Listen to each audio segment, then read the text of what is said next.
Hey guys, Justin Kemple here, and this is Manuscript History. Today, let's talk about why it's called the Middle Ages.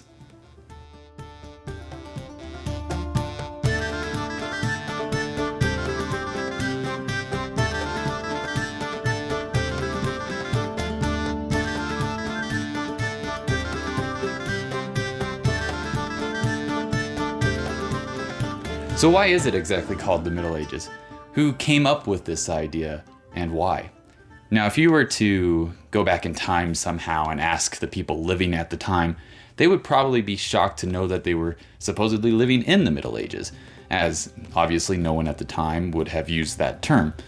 You see, people in our time, living in the 21st century, are constantly obsessed with the idea of trying to define ourselves in a place and time. There are a number of terms that we have created that would have been probably foreign to people living in those times. For example, postmodern, post-industrial, and so on. As one person said, you could say that we're post-everything. But this doesn't exactly tell us what we are in this time now. We do have the benefit, though, of being the generation that created a lot of these terms, and they were not forced upon us by a later group of people somehow. This type of thinking, however, didn't really exist in the Middle Ages. They would have never obviously heard the term the Middle Ages. It would have also probably been impossible for them to create such a term, as you can't really live in the middle of some time period that hasn't passed yet. So the term the Middle Ages, at least in English, comes in around the 17th century, so the 1600s.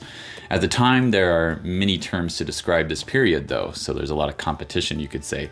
The Muddy Ages, since obviously everybody for clearly over 1,000 years were completely covered in mud, as is so very well shown in Monty Python, for example, or simply the Dark Ages, and sometimes you see called the Barbarous Ages. However, the earliest use of the term is actually in Latin from the Italians of their self-proclaimed Renaissance. They were trying to distance themselves as far as they could from what had came before, and together coined the term in Latin during the 15th century, medium ium, which we can even go further back than that, though. So to a member of the Renaissance who, as in English, we know as Petrarch. He was a devout lover of all things Roman. He studied Roman literature, so Latin, and was a well-known poet in Latin as well.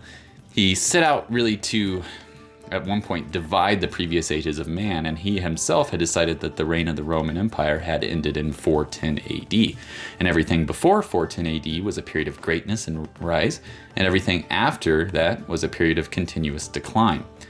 Now, although Petrarch believed and often complained about how he lived in this great period of decline, he also believed that one day the world would return to the great ways of the classical Roman Empire, and that beautiful poems in Latin, for example, or art of the natural world and statues would be practiced and made again.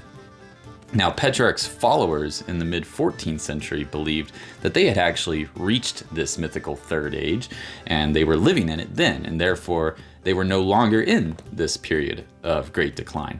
And this creates the birth of the Middle Age.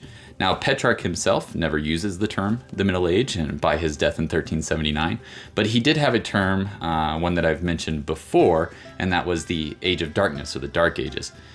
His concept, however, of the Dark Age, or the Age of Darkness, had indeed created the Middle Age. So why is the term not more common until the 17th and 18th century then?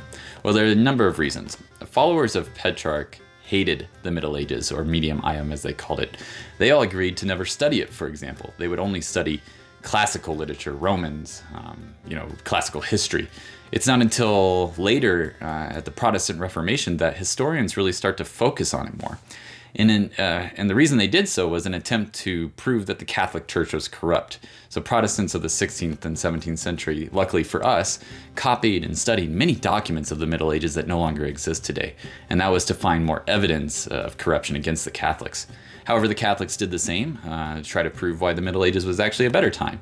In the late 17th and 18th century, in the Age of Enlightenment, writers like Voltaire even suggest that everyone should study the Middle Ages so that they would know how bad it was and how they should steer away from religion. And you could see why many of the people of the Enlightenment thought that religion was a primary factor and controlling force in the Middle Ages, and therefore with superstition and some of the beliefs that come along with it halted all intellectual thought, and that it had only been stopped by themselves with the coming of their self-proclaimed enlightenment.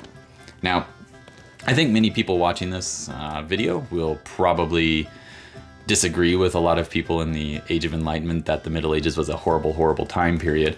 Obviously, there were things that weren't great, but we have a better idea of what medieval life was like. So people in the Middle Ages were no less intelligent than anyone in the Enlightenment age or today, but you have to look at the context of the time that they live in. You know, there's constant warfare in the Middle Ages, invasions of countries. The church controls many parts of people's daily lives. There's little time for scientific work, and many of the great minds of the time put themselves in the clergy. So the Romantic period of the 19th century is really what brings the Middle Ages into a better light. Writers of the time like to describe how the water and the air were cleaner, and how people were more free to express themselves emotionally, and how the ideals of love and chivalry were far better than anything that they had in the world that they currently lived in. It was kind of a form of escapism, you could say, and there was a large surge in interest in the High Middle Ages, you know, the time of knights and swords, chivalry and castles. Many of our thoughts about the Middle Ages, the way that we perceive those times, you know, the knight in shining armor or the damsel in distress, actually come from this Romantic period of the 19th century, however accurate, or probably more inaccurate, it was. However, if it wasn't for that romantic view of the time, many people, maybe even you or me, probably would have never been interested in learning about any of this at all. So we do have to give them, you know, some credit for that. Anyways, guys, I hope you enjoyed this video and have learned a little bit about the terminology that we use and why it's called the Middle Ages.